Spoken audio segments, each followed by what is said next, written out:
Autolite and its 96,000 dealers presents Suspense.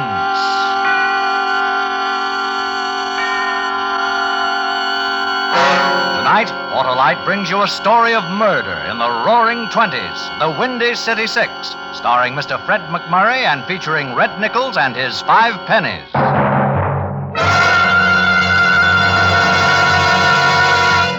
Before our play begins, here is a word about Autolite from our good friend, Harlow Wilcox. Well, hello, Senor Wilcox. Greetings, Pepito, my popular purveyor of potent and peppery plates. How goes? Who knows? I am too filled with excitement like an Autolite Stay Full battery is filled with quick, dependable starting power and long life? Si.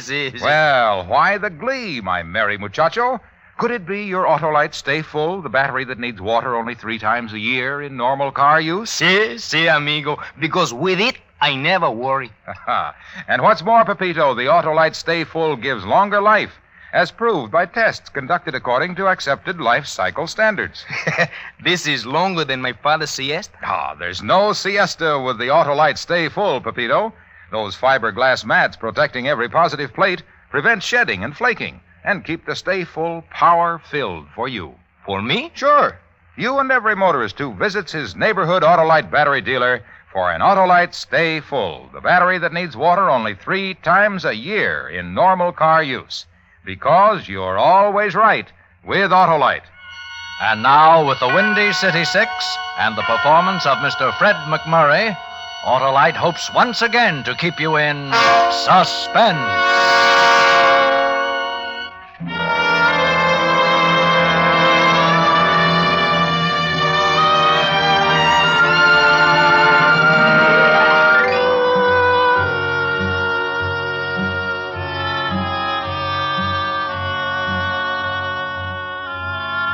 It all happened some time ago.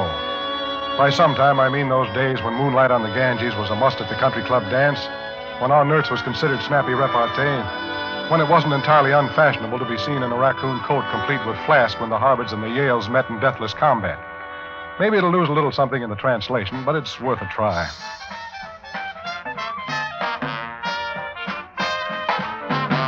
Anyway, as it happened, we were playing in a little pad on Oriole Street. Crazy Jack Fisher's High Hat. It was a speed, but then what wasn't at that time?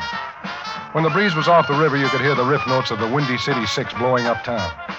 Reading from left to right, there was Corny Peters on horn, Rip Jackson on alto, Thurber Jones on the licorice, Tinkle Hobson on the Baldwin, Red Moore slapping, and me on the skins.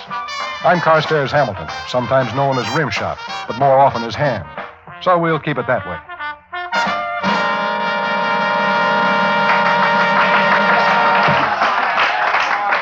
Ham?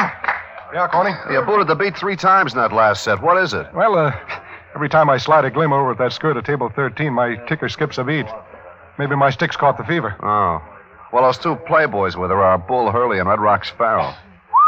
You get ready to whistle again. They want to talk with you. Talk with me? That's what they said. Go on now. Keep the customers happy. Oh, okay, Corny.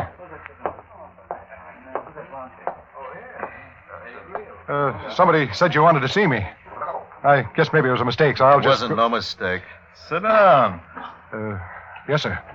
See this girl? Well, to tell you the truth, I don't think I ever noticed her. How do you do? Hello. You've been staring at her all night, and last night, and the night before. Oh, I might have been looking this way, but I'm nearsighted. You ought to be in George White's scandals. Now, let me give it to you straight, Bad Ears. We're taking care of this girl for a very particular friend. So lay off her, huh? Because if you don't, your poor old mother's going to have someplace to take flowers on Sunday afternoon. Your grave.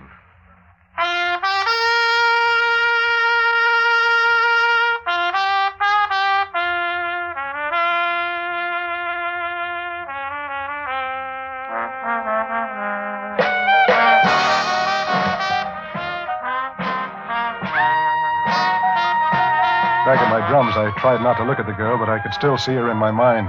Soft, dark hair. None of that shingled bob stuff. A real Marcel Fingerway. A warm young face. Lots more that curved down into a fur coat that must have set somebody back a whole truckload of upstate scotch. Once in a while, I sneaked a quick peek, and every time she was looking at me. And suddenly I got scared, and I lost up a couple of beats. Tony got so mad he blew up. But it didn't make much difference then. Our engagement was over. Veterans all, the Windy City Six broke ranks and went into Plan B. There we are, everybody. We're all under arrest. I headed for the kitchen. That was always the best way out. In the hallway, a small blond guy was lifting a couple of shaking hands to his face, and his eyes grew as large as two hard-boiled eggs just before he got it. When I got out the kitchen door, I could still see that big, black-haired, vicious-looking guy peering out into the night, trying to see who it was that passed him in the hall while he was busy killing. I hoped he hadn't seen my face.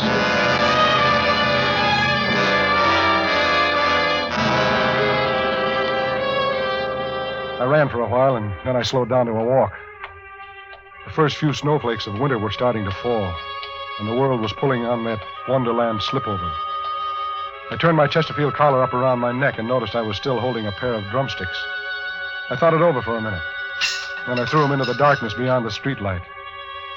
I made up my mind that from now on I was going to stay out of joints like the High Hat. When I finally got back to my rooming house, there was a surprise in a fur coat waiting for me, sitting on the front stoop. I tried to ignore her.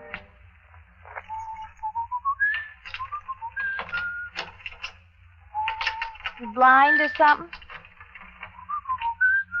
I suppose you get dozens of girls sitting on your step and I waiting for you. Hey, Huh? Oh, were you looking for me? what do you think I've been sitting out here in the cold for? Selling subscriptions to the Police Gazette? Sit down. Won't you come inside? It's safer out here. I haven't forgotten the way you were looking at me at the High Hat. Oh. Say, tell me, how'd you get out of that raid so quick? How do you think? I was with Red Rocks Farrell. They don't touch him. Oh, yeah, of course. Mind telling me your name? Cora Lee. 2 E's. 2 E's, huh? That's pretty. Tell me, Cora, what do you want with me? How'd you find my place? Crazy Jack gave us the address. Farrell and Hurley sent me to get you. To get me? Look, I don't know anything. I didn't see anything. I told you I was nearsighted. 2040. They got a place up in the mountains. They decided to throw a holiday party. They want a band. Isham Jones was busy, so all you guys are being picked up. Huh? I lost my drums. Don't worry, they'll get drums. Let's go. Are you going with me? Somebody has to show you the road. Alone? Look, we can talk all about it on the way. And don't get any ideas, because I might send for reinforcements. And these reinforcements will make a Marine landing look like Isadore Duncan's finale. You got anything brave to say? I'll bet you I'm ready before you can count to 100. By twos.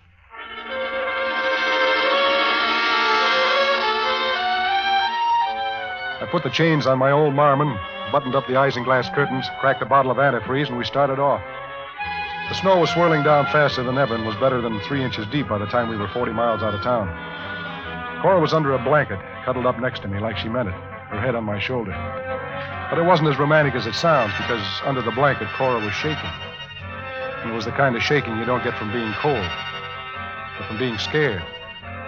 I should have known then that something was terribly wrong, but I had to learn the hard way. Cora? Huh? Cora, why do you hang around with bozos like Red Rocks Farrell and Bull Hurley for? For the same reason you play in places like the High Hat. It's the best offer I got. Also the worst. Look, suppose I just kept going now. Somewhere out west, Chicago maybe. Would you go with me? They'd never let us get away with it. What do we lose trying? You don't belong with those guys. You belong where the air is clean and you only take a drink when you want to and love when you... Please, don't. What's the matter? Did I say something wrong? Look, why don't you hit me on the head and throw me out and just keep going? Throw you out? Cora, I wouldn't throw you out to save my life. Oh, Ham, don't say that.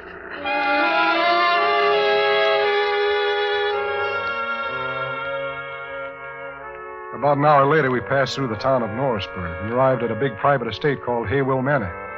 The big party was going strong. The rest of the Windy City Six boys had preceded me, all under escort.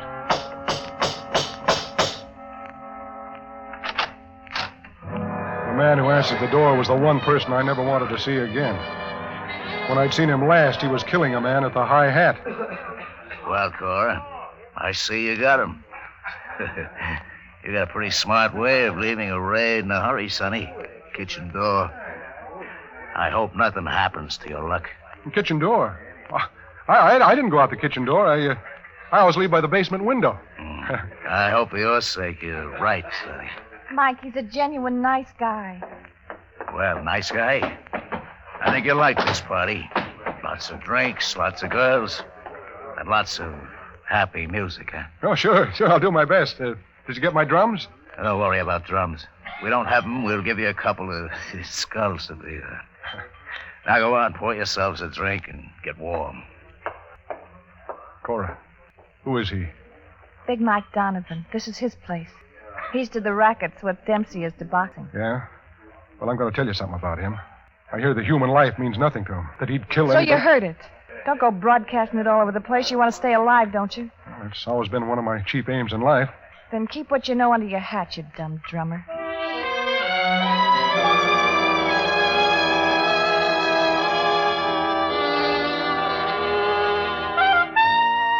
The party was big and it was bouncy. Cora was sitting in a corner looking scared. Big Mike Donovan, Bull Hurley, and Red Rock Farrell were gathered at the bar drinking an uncommon amount of liquor and looking our way every time they wanted to laugh. Thurber Jones began to get nervous, and his clarinet developed an off-key squeak. The three men put down their drinks and came over. Which one do you think it is, Bull? I got $10 says it's a saxophone player. He's got a shifty look. Yeah, I'll take the bet, because I don't think he's the guy. Which one would you pick out, Red Rock? Who else? The drummer. Yeah, he's afraid to look at us. I think you're wrong, too. I'm putting my money on the clarinet player. It's elementary. Every time he looks over at us, he shakes. Every time he shakes, he squeaks in the high notes. Are these the signs of a guy who don't know nothing? Maybe you're right, Mike. Look at him shake now.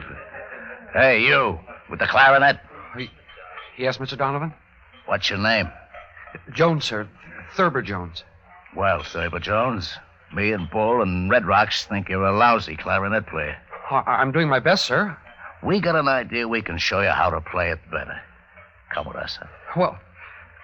Well, I'll do better, sir, if you'll just... I said, come with us. Hey, wait a minute.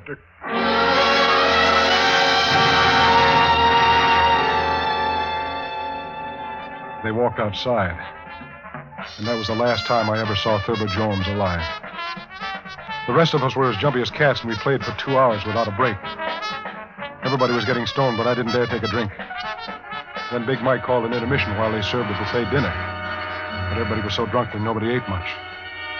Big Mike began to be loud and noisy, and he started waving a gun around, boasting what a great shot he was. He kicked open a couple of French windows. And out on the lawn, of all things, stood a giant snowman. Just watch. I'll blast every lousy button off his lousy shirt. He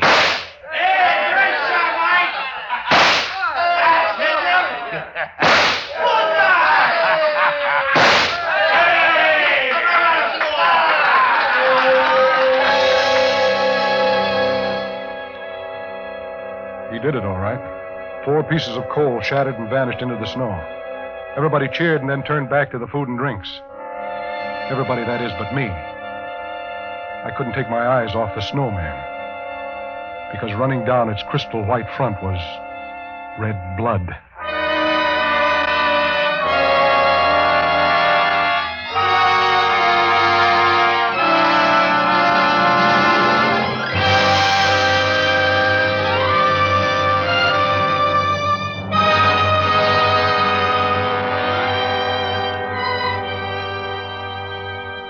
Autolite is bringing you Mr. Fred McMurray with Red Nichols and his 5 pennies in the Windy City 6.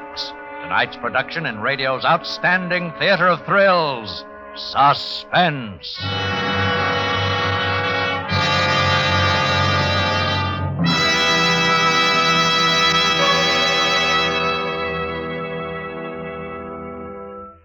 Hey, Senor Wilcox, how about a tortilla? Why, sure, Pepito. I'll always talk to you about that great Autolite Stay Full battery. How about a tamale? Why, wait till tamale. Today and every day, you'll get quick, dependable starts with the Autolite Stay Full battery, the battery that needs water only 3 times a year in normal car use. Well, enchilada, maybe? Your Aunt Chelada, your Uncle Manuel, and Grandpa, everybody loves the Autolite Stay Full. The battery that gives longer life, as proved by tests conducted according to accepted life cycle standards. Glass of tequila, senor? Fiberglass, Pepito, because fiberglass retaining mats protect every positive plate of the Autolite Stay Full battery to reduce shedding and flaking and keep the Stay Full power packed for perfect propulsions. But what is this in English? It means visit your neighborhood Autolite battery dealer for an Autolite Stay Full, the battery that needs water only 3 times a year in normal car use. And remember, you're always right with Autolite. And now, Autolite brings back to our Hollywood soundstage Mr. Fred McMurray in Elliot Lewis's production of The Windy City Six, a tale well calculated to keep you in suspense.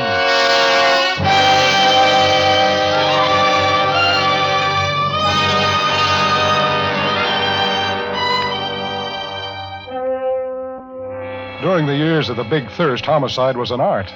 Sometimes it was Tommy guns against a wall, sometimes it was a concrete overshoe in the bottom of the East River, or maybe an ice pick in the heart. But out on the snow-swept lawn of Big Mike Donovan's mansion that cold December night, I was looking at the chilliest bit of murder any crazy hooligan ever thought up.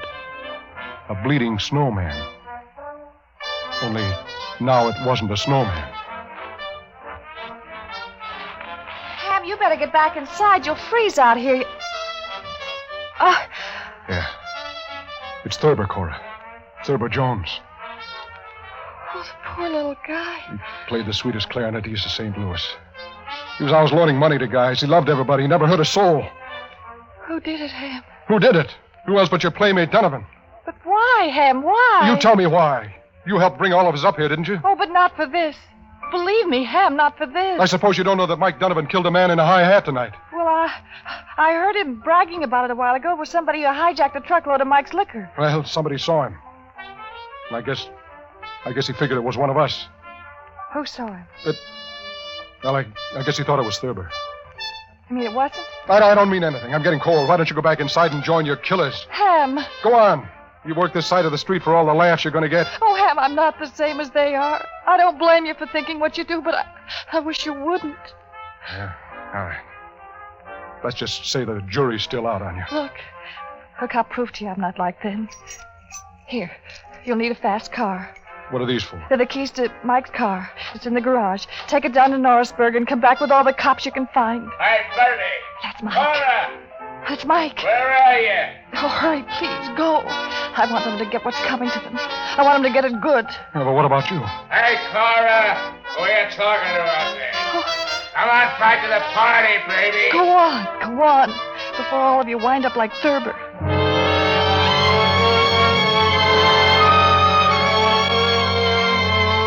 After she'd gone inside with Mike, I made a beeline for the garages and back.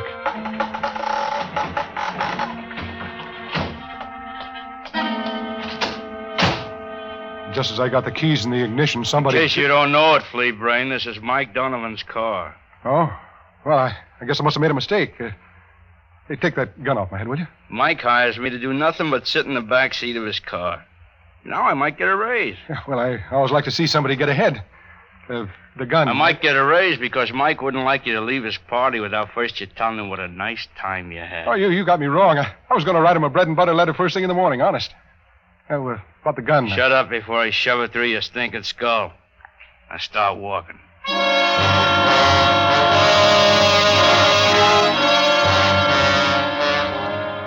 The next thing I remember was being kicked through the door of the big house.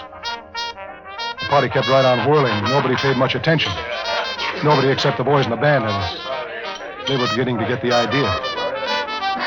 Slowly they stopped playing, and then people began to turn around and look. It reminded me of a ring of faces about to watch a hanging. What's this all about, Chick? The creep here tried to lift your car. He even had the keys. Where'd you get him? Well, I sort of found him. Hey, you can't do that to one of my boys. Shut up, you. I said, where did you get him? I told you I found him.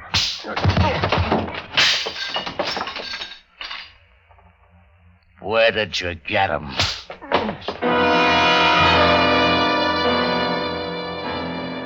I didn't care whether I lived or died right then. And when somebody kicked me twice in the kidneys, the choice was made for me. I was sure I died because everything went black.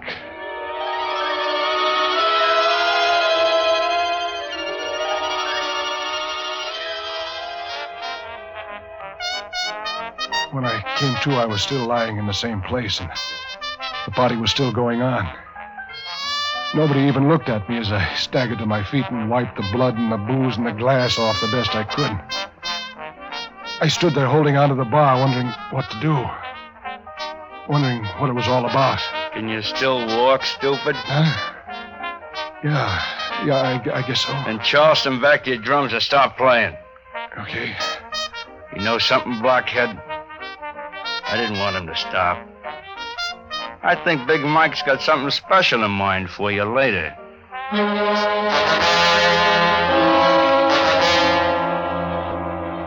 None of the boys in the band even looked at me when I got back to my drums and picked up the beat. Corny and Rip and Tinkle acted as if I were dead already. We played all through our sheets twice without a break. None of us dared stop. We knew somehow we were playing for our lives.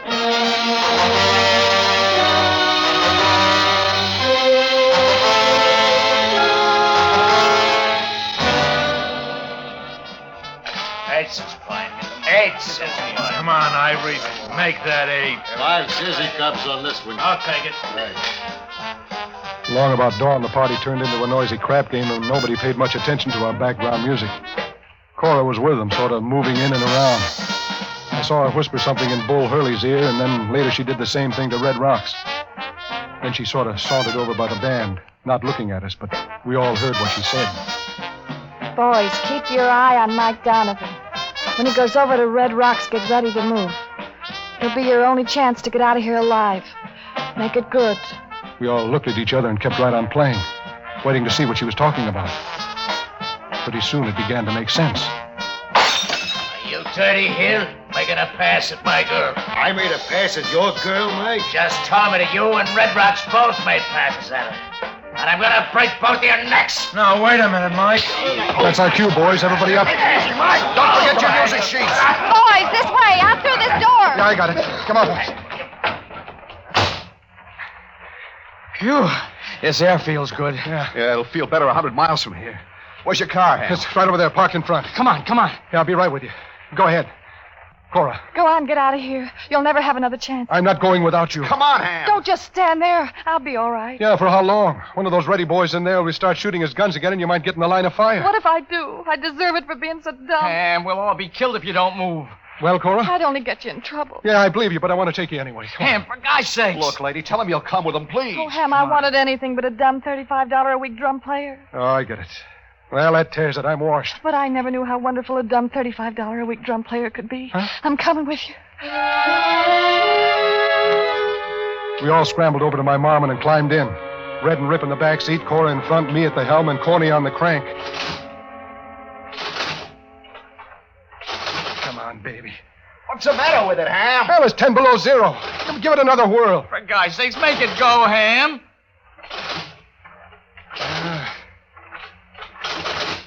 Oh, no, we can't get stuck here. Well, just take it easy. It'll catch. There. Come on, Corny, get in. What'd I tell you? Like a Swiss watch, huh? Let's get out of here. Hang on, we're off.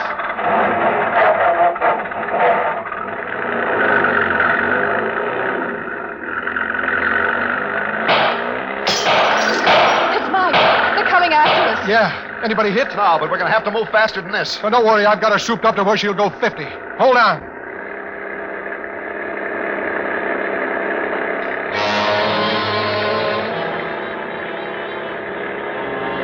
By the time we got out onto the slick, icy road, a whole car full of hooligans were coming right after us with guns blazing. They're gaining on us, Ham. I didn't know anything about guns, but one thing I knew was how to handle my Marmon. It didn't weigh much, and I figured to pull into the next curve, finally the coal on, skid into the snowbank, and bounce off onto the straightaway.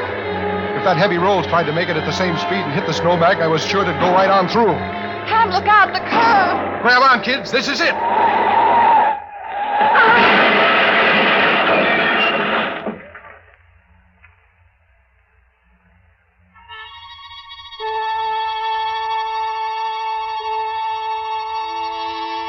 Several courses later, I fluttered an eyelid open and ventured a peek.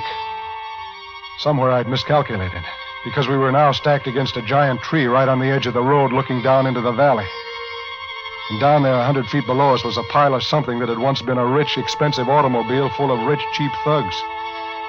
And around it, no one stirred.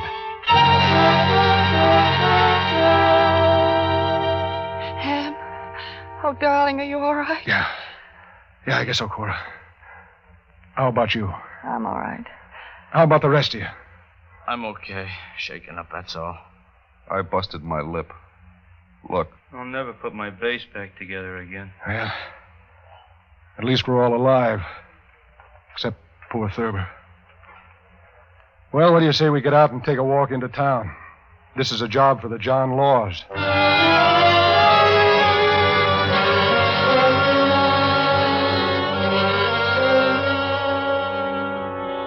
Well, that's the coda. It was the last engagement of the Windy City Six. We went out with a full arrangement and a big finish. It was in all the papers. Maybe you saw the spread. The boys on the front page, Mike Donovan and company in Vital Statistics, and Cora and me in the social columns. Yeah, we did it. Complete with old shoes and new rice. Oh, if you ever happen to get up Norrisburg way on a curve that turns on a steep hillside, with an old scarred tree looking down into the valley, take 5 and listen. Maybe you can still hear an old clarinet squeaking on the high notes. Or if the light's right, maybe you could even catch the pale ghost of a big gunman with homicide in his eyes, looking around. Looking around for a drummer who saw him kill.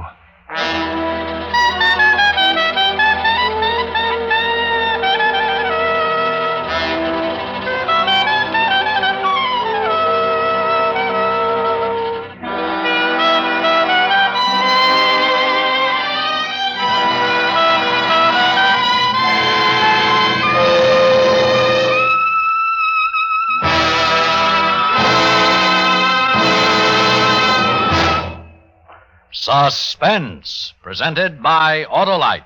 Tonight's star, Mr. Fred McMurray. Ah, Pepito, that was a great meal. And what's the matter, Senor Wilcox? I'm too full to talk. And if you could talk, Senor? Then I'd tell all about the more than 400 products made by Autolite for cars, trucks, planes, and boats in 28 plants coast to coast. These include complete electrical systems used as original factory equipment on many leading makes of America's finest cars. Electric windshield wipers, starting motors, voltage regulators, coils, distributors, wire and cable, generators. All engineered to fit together perfectly, work together perfectly, because they're a perfect team. So, friends, don't accept electrical parts supposed to be as good. Ask for and insist on Autolite, original factory parts at your neighborhood service station, car dealer, garage, or repair shop. Remember, you're always right with Autolite.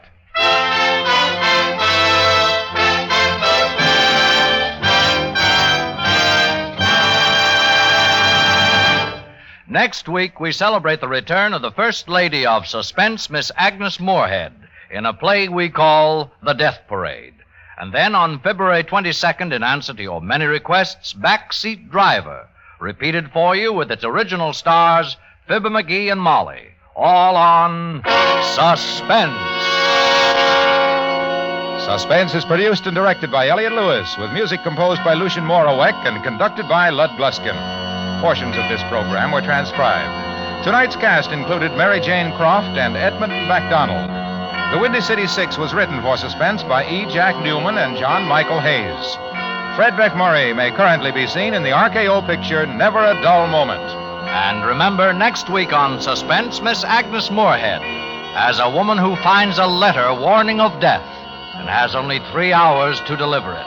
A tale we call The Death Parade.